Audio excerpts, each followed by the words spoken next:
నమస్తే, welcome to NXTG news. ఈనాటి వార్తా విశేషాలు. మంత్రి నారా లోకేష్ చొరవతో కువైట్ నుంచి శివ స్వస్థలానికి చేరుకున్నారు. కువైట్ లోని తన కష్టాలపై తెలుగు కార్మికుడు శివ కన్నీళ్లు పెట్టుకుంటూ సోషల్ మీడియాలో వీడియో పెట్టిన విషయం తెలిసిందే. తనకు సాయం చేయకపోతే చావే శరణ్యమని శివ వేడుకున్నాడు. ఈ వీడియో చూసిన మంత్రి లోకేష్ వెంటనే స్పందించారు. టీడీపీ ఎన్ఆర్ఐ బృందానికి అతడి ఏపీకి తీసుకువచ్చే బాధ్యతను అప్పగించింది. కేంద్ర ప్రభుత్వ సహకారంతో బాధితుడిని ఏపీకి తీసుకువచ్చే వరకు మంత్రి స్వయంగా పర్యవేక్షించారు. బుధవారం శివ అతడి స్వస్థలం మదనపల్లికి చేరుకోవటం పట్ల ఆయన హర్షం వ్యక్తం చేశారు. శివను చూసి అతని కుటుంబ సభ్యులు తీవ్ర భావోద్వేగానికి గురైన వీడియోను మంత్రి లోకేష్ ఎక్స్ లో పోస్ట్ చేశారు. ఇక్కడ ఉండడం కంటే చనిపోవడం చాలా సులభం అనిపించింది. నా వల్ల కాక ఈ వీడియో ఒకటి నేను పోస్ట్ చేశాను.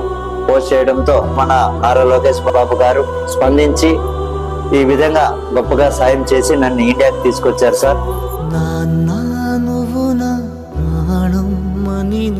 సరిపోదట మాట, నాన్నకై ప్రాణం ఇవ్వన, ఇదిగో ఇది నా మాట.